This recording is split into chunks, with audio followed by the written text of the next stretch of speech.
Thank you, and thank you to Professor Rimmer, to Matthew, for the kind invitation to come here and speak about these things. This is my first time in Australia, and I'm really, really liking it here. In Finland, October means darker days, autumn, and by December it'll be pitch black almost all the time. So enjoying, this is more than summer for us, so I'm really enjoying it here.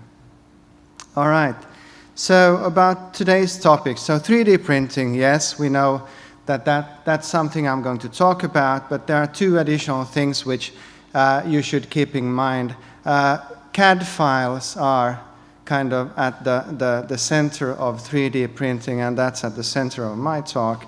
And my focus is European IP law.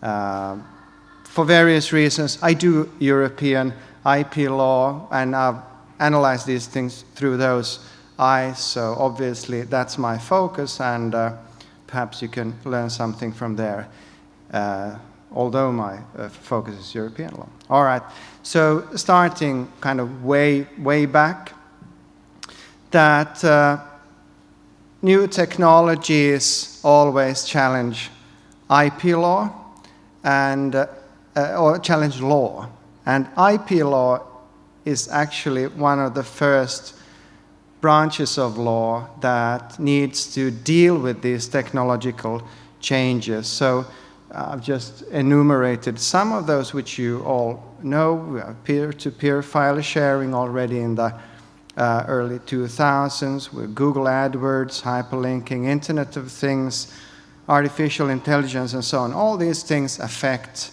law, and especially IP law, in different ways. And now the topic for today is 3D printing. And when we look at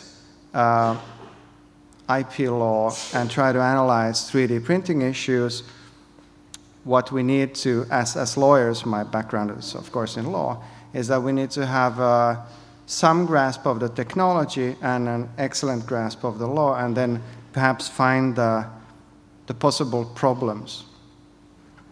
All right, so what then is 3D printing? We can talk about 3D printing or additive manufacturing, which means that we somehow add material which needs to be contrasted to the old traditional way of manufacturing things, which is subtractive manufacturing, where we take away something from a bigger piece of material.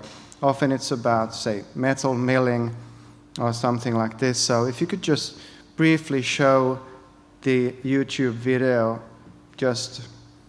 so this is the subtractive manufacturing, the traditional way. We have a big piece of metal and we start carving away from it, and then we get actually pretty high technological things like gearboxes and things like that. All right, thanks, that's enough. 3D printing, on the other hand, is a technology that allows products to be manufactured by printing, and it can be said that it is cheaper in some situations, especially when you talk about small-scale manufacturing, that if we make 1 or 10 pieces of a product, then 3D printing is much cheaper than traditional ways. But if we have, say, 100,000 gearboxes we want to make, then probably the old subtractive way is better, because then we have economies of scale in a different way. It can also be argued that 3D printing is environmentally more friendly. There's no waste, basically, and then also faster if we work with small series. So in 3D printing, what we do is that we build up products layer by layer, and there are basically, talking as a lawyer, we have basically 3 phases in the 3D printing manufacturing process. First, we need to have a model. Then that model needs to be converted into a CAD file, which can be in a format called STL, so it's .stl. stereolithography format. And then the third part is the printing itself. And so how do we create the model, which is kind of on the left-hand side there? Well, there's two ways. Either we have a 3D scanner, and we put a physical object in the 3D scanner, which reads the physical object and turns that into a CAD file, or then the alternative is that we have a designer who designs from scratch a model on using CAD programs or similar design programs. But in both cases, what we end up with is a CAD file, a data file,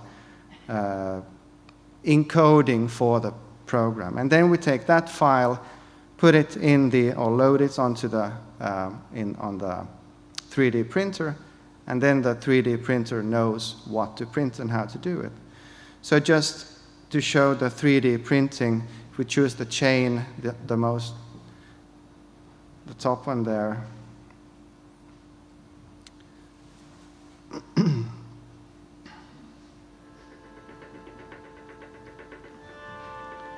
So this is a MakerBot 3D printer printing a plastic chain. So there is the card with the CAD file put into the machine, and now it starts printing it.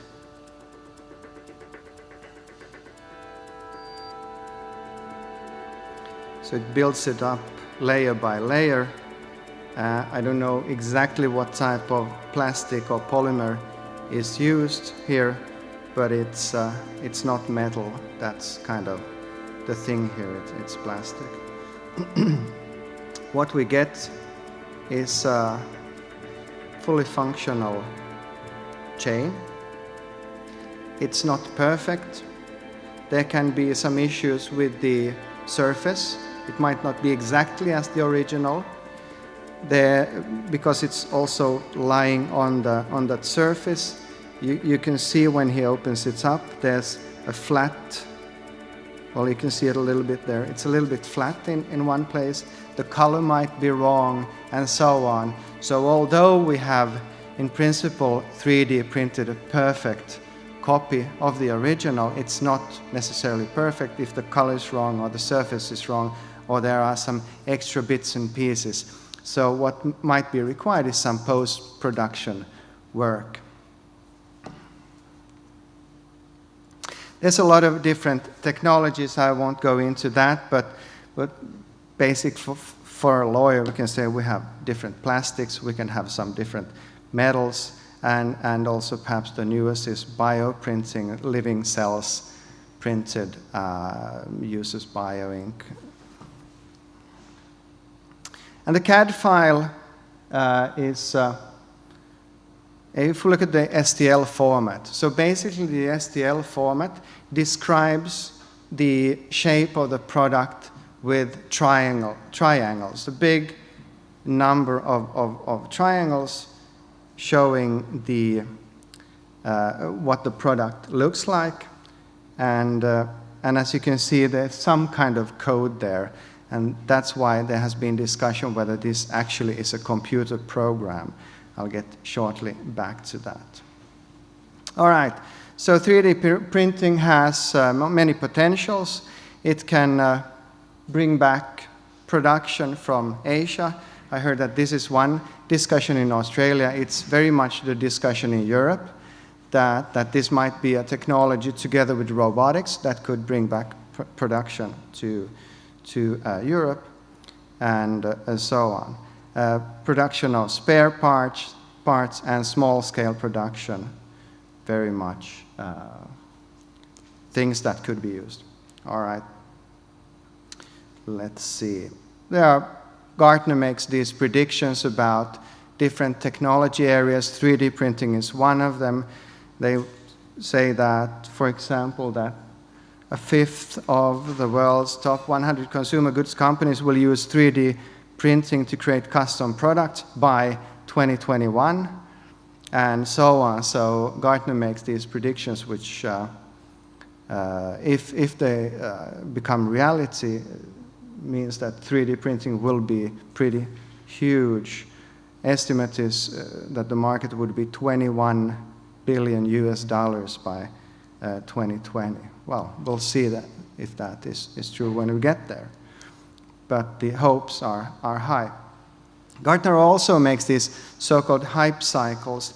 And in 3D printing, we have different technologies in different phases. So this is kind of very early on, and then there's a huge hype. For example, if we look at classroom 3D printing, was in July 2017, really high up on the hype cycle that everybody thinks that it's a real next big thing. But then usually comes, as they call it, trough of disillusionment. And what do we have there? 3D printed pre-surgery anatomical models, which means nobody really believes in that at the moment.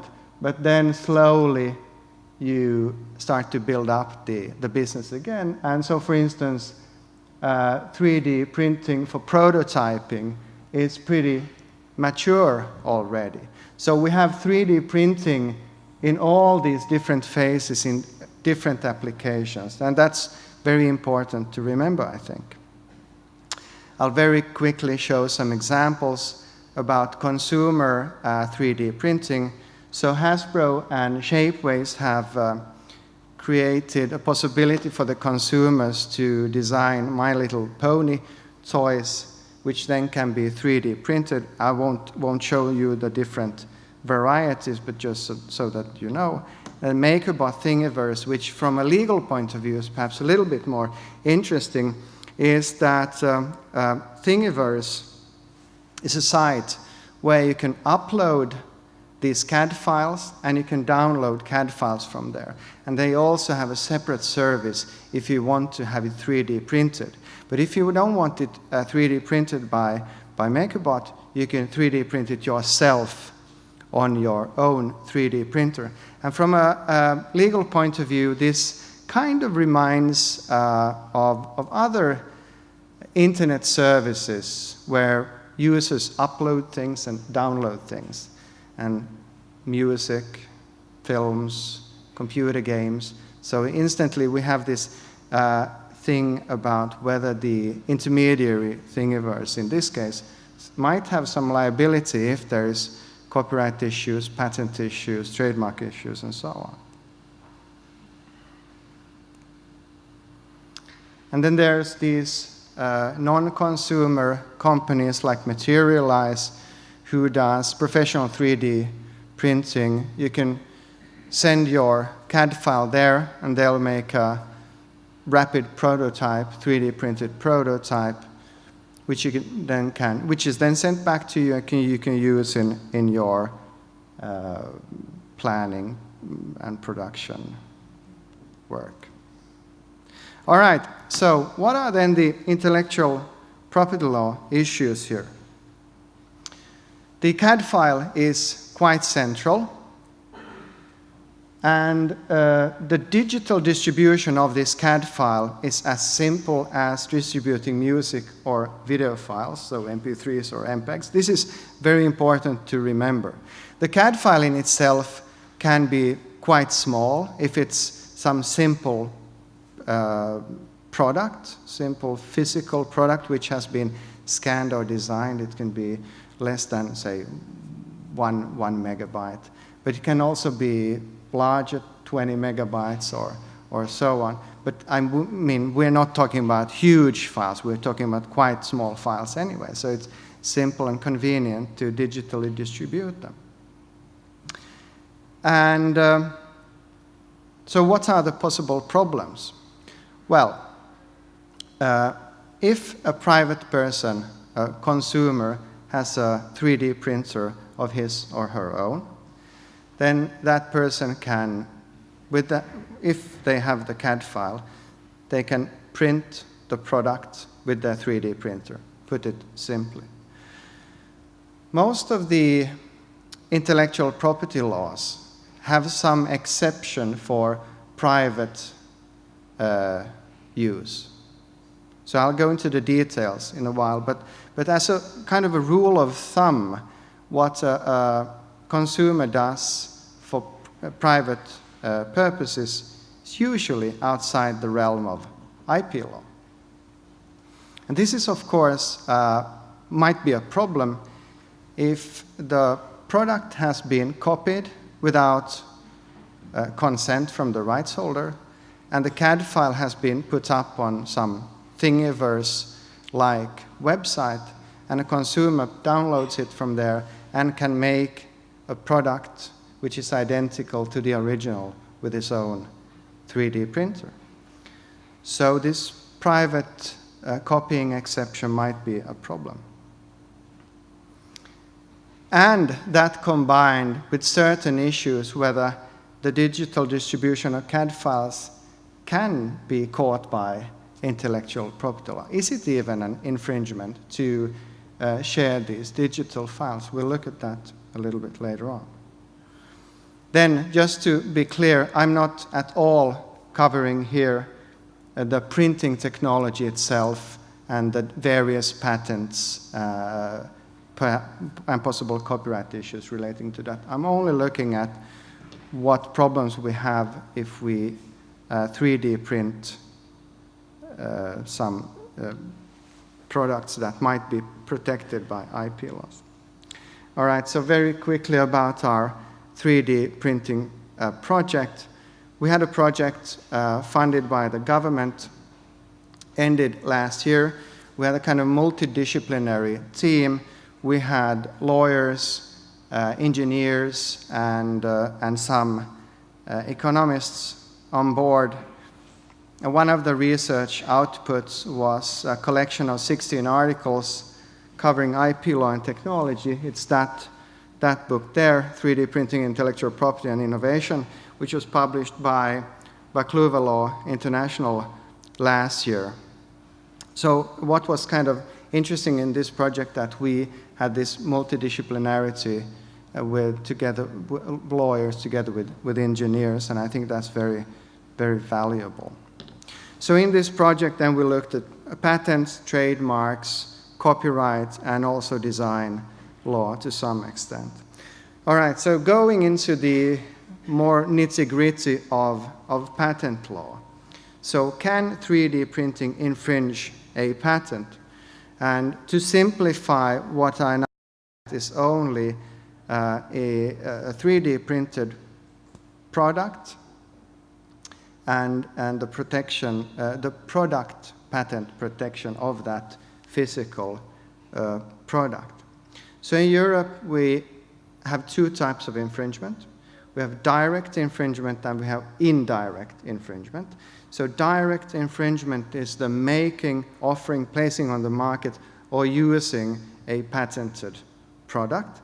And the indirect infringement, it's a little bit complicated way of saying it, but it's if you supply or offer to supply something that is essential to the invention, then that would be an indirect infringement,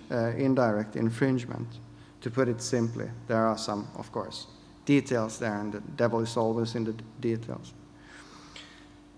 So instead of supplying the classic example would be that if we say that this is the patented product, and if I sell this or offer this commercially, then that would be a direct infringement. But if I only sell a part of it, that there are certain parts, and I sell one of the parts to you, then that could be an indirect infringement.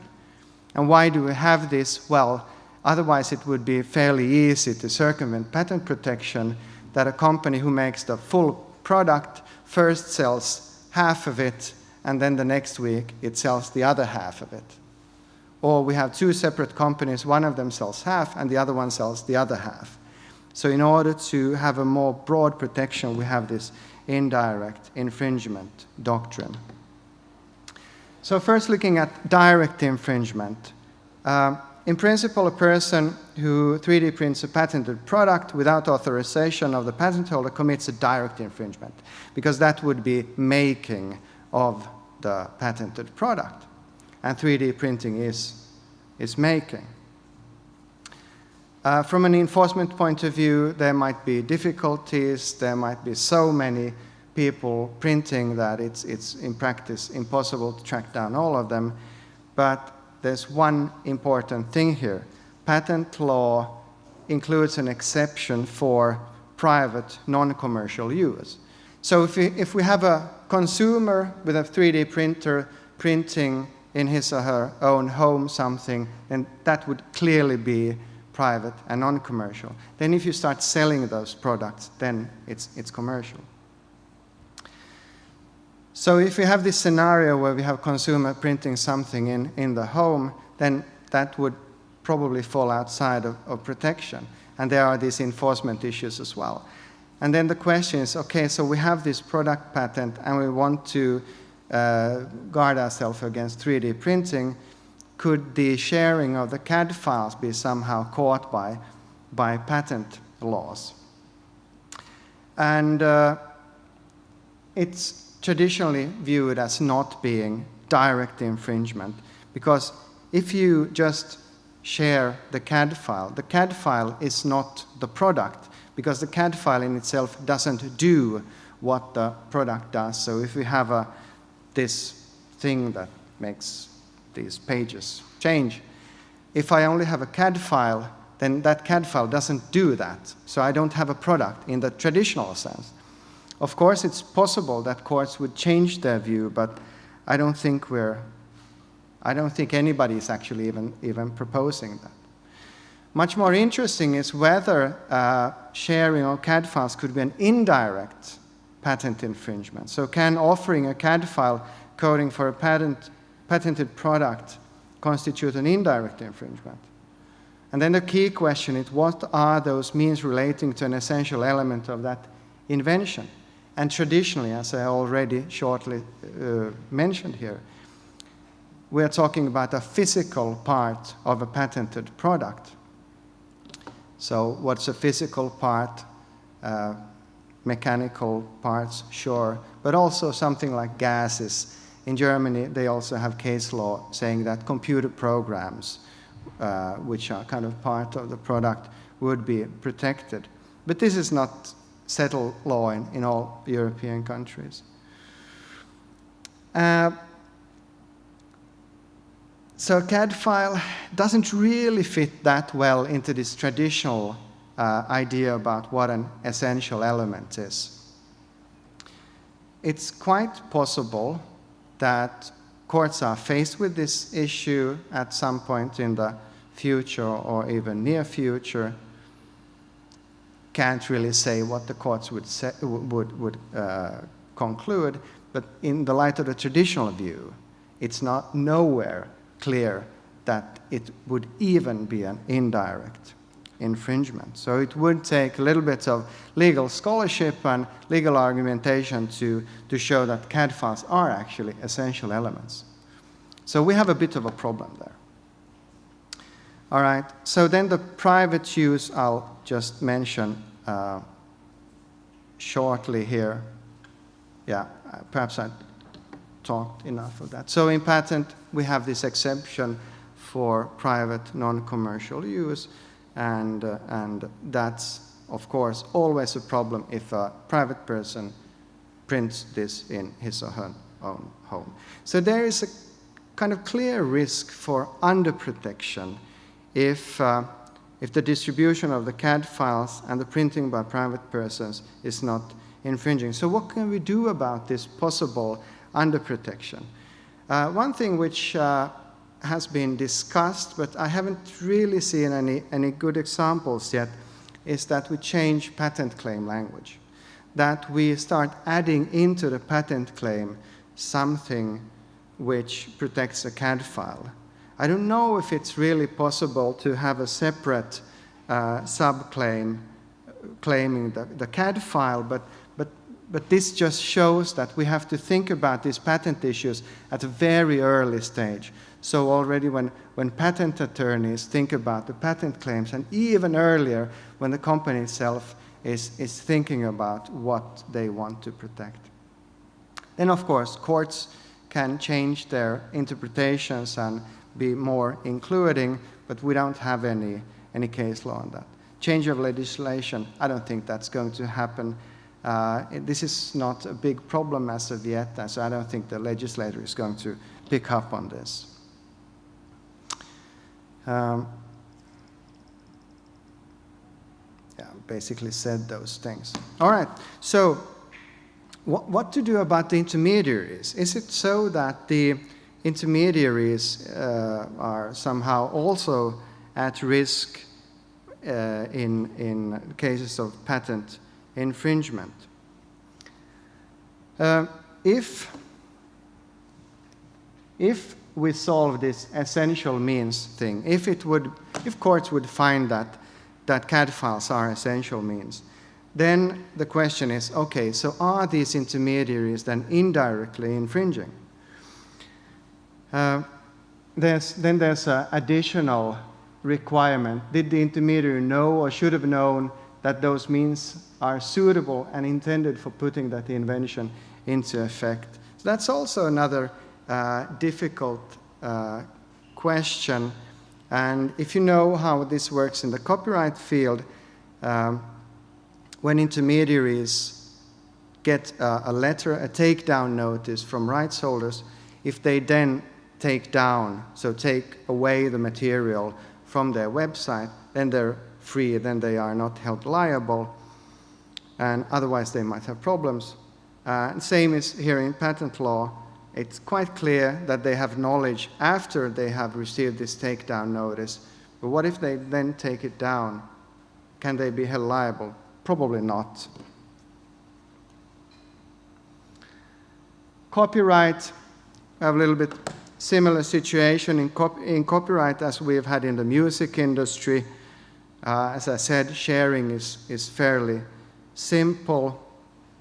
Basically, we have two types of sharing platforms. We have the Napster or Kazaa type with one central server, and then we have the peer-to-peer system where the files are distributed among the users. So we don't have a central server that we could attack.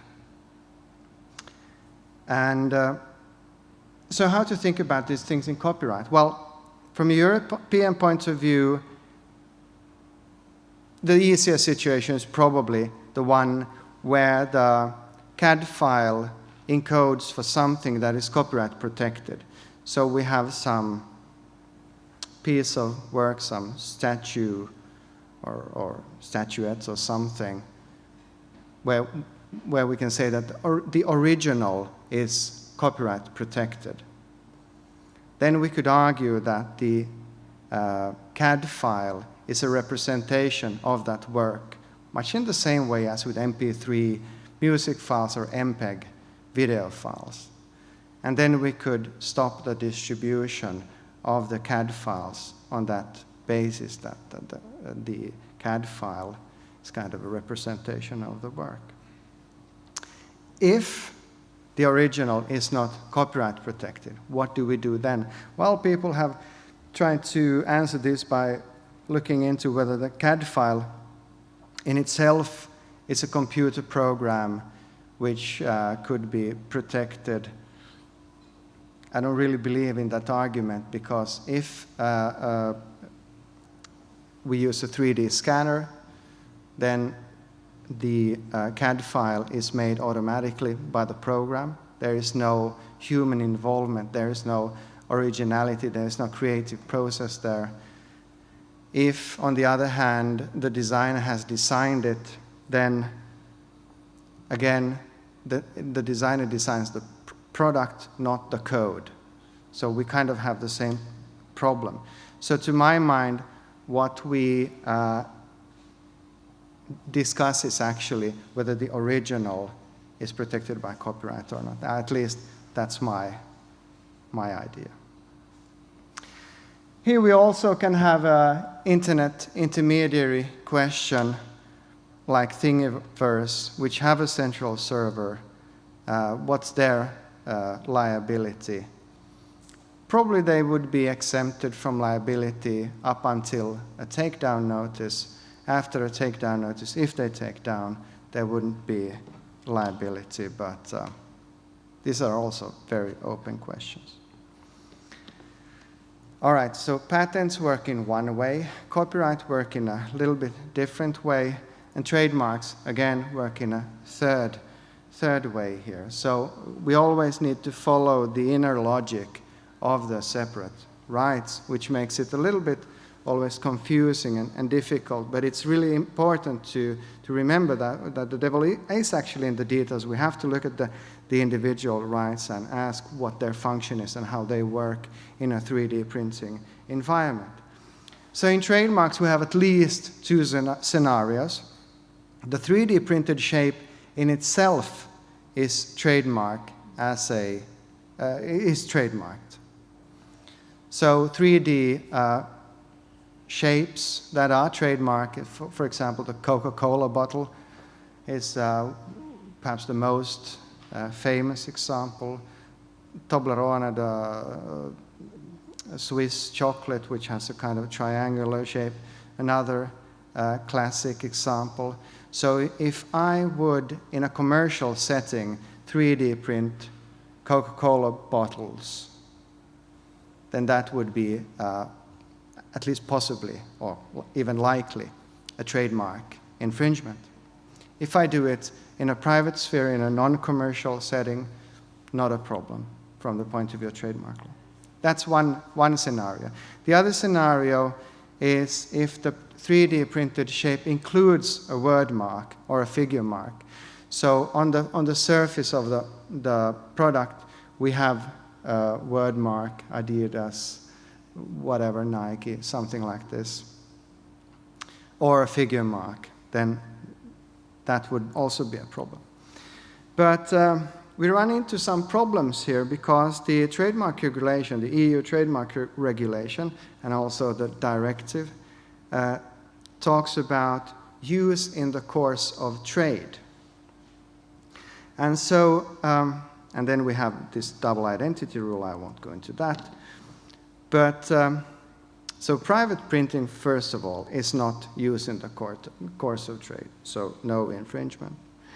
And then if we have company internal use, so a company gets a CAD file and prints something for its own use, for instance, to see what the shape of something is, that's not in the course of trade, because trade kind of means that I do something together with some other company. I sell something, I offer something, I market a product, or so on. So if I sell or I offer, then that would be a problem. Sell the 3D printed product, that is. But if I only share the CAD files, then it's a different matter, because the trademark is in the code, kind of. We can't see, looking at the CAD file, we can't see the trademark. So then it's not a trademark issue, unless the website shows a picture of the 3D printed product or the original product, and you can see the trademark on the website. Then we might have a problem. But then the next question is that a problem for the intermediary, the website, or is the problem for those who uploaded it? So it becomes a little bit confusing here with trademarks, and quite different, I would say, from the other rights. And also very briefly about design law. So designs protect the shape of products. And we have private, non-commercial purposes there. And is a CAD file a product in which a design is incorporated? Perhaps we don't have any case law. Usually when we talk about the product, also in design law, it would be kind of something more physical. All right, so I'll probably use up my time here. So my message is basically that CAD files are central. When we try to solve IP issues related to 3D printing, my claim is that we really need to solve the problem with the CAD files, because that's kind of the central thing there. And much of the discussion is in the sharing of the CAD files. And just generally, I feel that we are going to face many similar discussions as we've had in the music industry with peer-to-peer file sharing and so on, if 3D printing still keeps growing and gets bigger. Thank you.